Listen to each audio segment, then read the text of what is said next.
Shalom, peuple de Dieu, c'est votre humble serviteur, Josué Manapi. Je viens par ces numéros nous partager la pensée de Dieu en ce qui concerne sa parole pour ces moments du temps de la fin dans lequel nous vivons. Mais avant tout, j'aimerais que nous lisons cette portion des Écritures avant de commencer.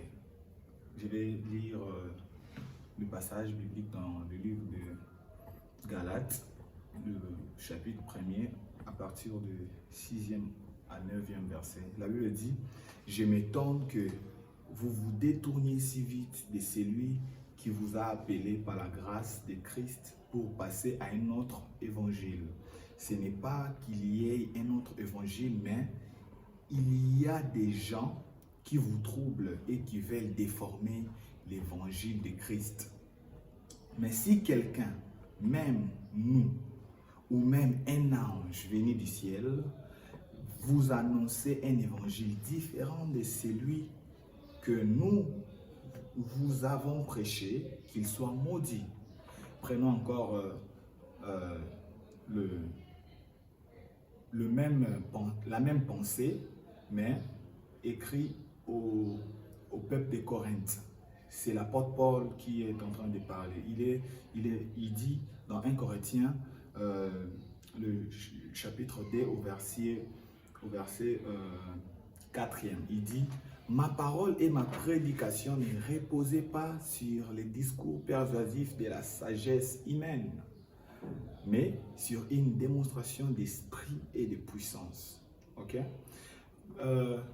Je prie que l'Esprit de Dieu puisse toucher quelqu'un là où il est, pendant que tu seras en train d'écouter ces messages, que l'Esprit du Très-Haut, que le Saint-Esprit arrose cette sémence afin que cela croisse et germe dans ton esprit, dans ton âme, pour que tu donnes des fruits dignes de repentance. Mes frères et sœurs, nous sommes arrivés dans un temps où le peuple de Dieu sont matraqués. Nous sommes arrivés dans un temps où l'ennemi a foulé. L'ennemi est entré vivement au sein de l'Église. Et je nous mets en garde. Pourquoi? Parce que la Bible même l'a dit. Il se pourrait qu'un Élie soit séduit. Alléluia.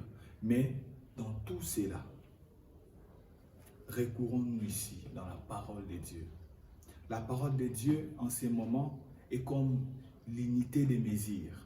La Bible dit: ne méprisez pas la prophétie, mais analysez, étudions-le. Étudions-la au fait. On va te prêcher la parole. Soyons un peu comme le peuple de Béret. Vérifions. Si Christ l'a dit, oui, on va l'accepter. Si Christ ne l'a pas dit, on rejette cela. Tu iras chez un prophète, tout ce qu'il va te prophétiser. Si Christ ne l'a pas dit, si la parole de Dieu ne l'a pas affirmé, ne le confirme pas.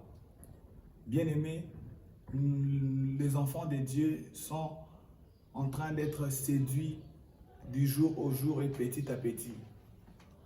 Ok? Si un aveugle conduit les aveugles, et tous finiront par tomber dans une fosse. Et un malin, c'est toujours là où il amène les gens qu'il conduit. Je vous mets en garde. Restons sur ce que Christ a dit. L'apôtre Paul a dit chez Galatie, dans le livre de Galates, au premier verset, là où nous venons de lire: si ce que vous allez entendre, si ce que nous allons vous annoncer, si ça ne corrobore pas, si ça ne ressemble pas à ce que Christ a dit, oh, que nous soyons anathèmes. Il s'est même permis de dire: si un ange de Dieu descendait pour vous annoncer cela. Mais il n'a pas exclu, il n'a pas refusé du fait qu'un ange de Dieu vienne vous annoncer cela. Mais il dit: si c'est que l'ange va dire contredit ce que Jésus-Christ a dit, mes frères, que cela soit anathème. Ne dites pas Amen à toute prédication. Ayez un esprit examinateur, bien-aimé. Toute herbe n'est pas à consommer. Toute herbe n'est pas à consommer. Et tout vers par tirage n'est pas à fréquenter. Ok? Ne soyez pas séduits, enfants de Dieu. Écoutons beaucoup plus les témoignages de l'Esprit. Je suis en train de faire cet appel. Écoutez les témoignages de l'Esprit. J'ai pris que l'Esprit de Dieu conduise tout un chacun de nous. Parce que moi aussi, je suis un enfant de Dieu. Ok? Avant d'être serviteur, je suis enfant de Dieu. Et regardons la vie qui nous attend demain. Ok? Regardons la vie qui nous attend demain. Jésus a dit dans Matthieu 6, 33, « Cherchez premièrement le royaume et la justice, et les restes vous seront donnés par-dessus tout. Cherche d'abord le royaume et la justice de Dieu. Les matériels vont rester ici. » Écoute ça et retiens cette phrase. Retiens cette phrase. Le divin combat du matériel que tu cherches nuit et jour plus que toi-même. En fait, j'arrange.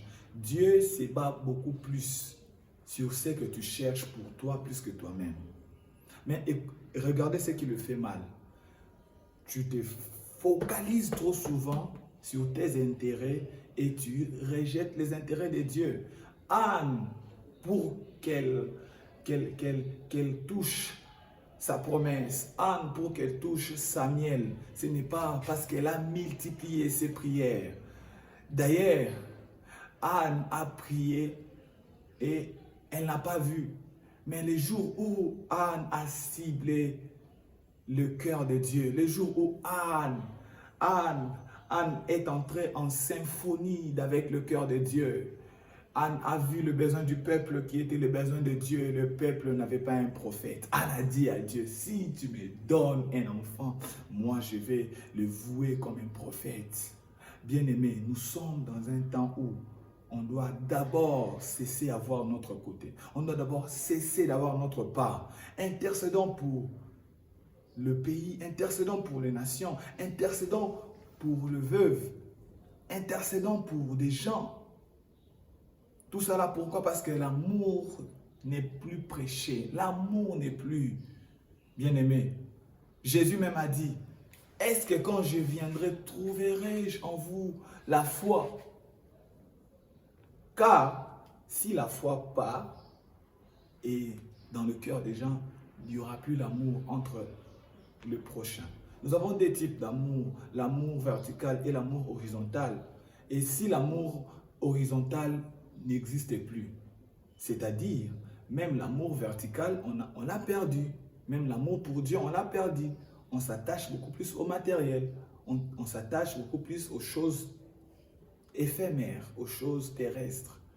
Oh, je suis en train de prier pour un enfant de Dieu là où il se trouve maintenant. Là. Je ne sais pas moi si tu es dans quel continent, tu es en Afrique, tu es en Asie, en Océanie. Je suis en train de prier pour toi que l'Esprit du Tout-Puissant pénètre ton cœur et restaure en toi l'amour de l'évangile que Jésus a prêché. Ne perdez pas cet amour. Ne perdez pas cet amour, mes frères. Surtout ici au Congo, à Kinshasa et au Congo-Brazzaville. Ne perdons pas cet amour.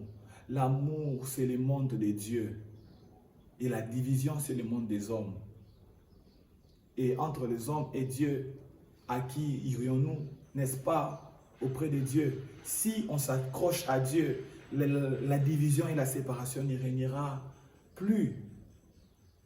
Copions un tout petit peu la mentalité de l'église primitive. La Bible déclare, ils étaient tous unis d'un commun accord.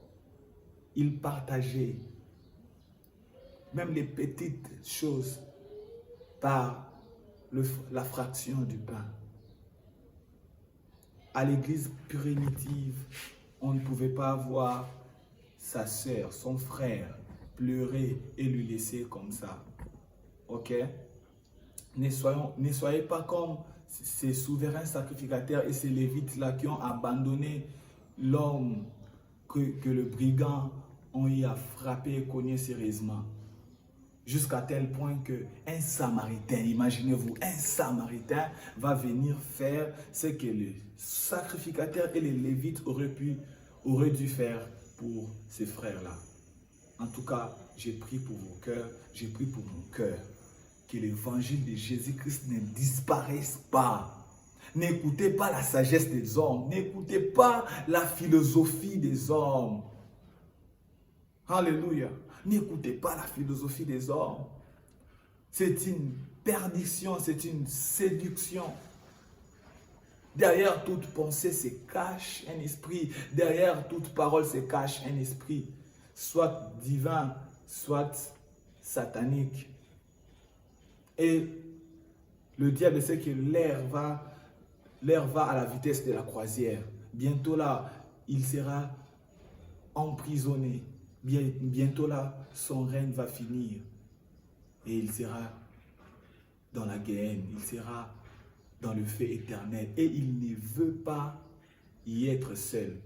Il a engagé ses prophètes dans le terrain, dans le marché de l'évangile, pour faire le marketing des enfants de Dieu. Et les enfants de Dieu qui passent par les épreuves ne supportent pas cela et ils lâchent la prise. Or, j'exhorte une fille de Dieu, un fils de Dieu de ne pas lâcher la prise.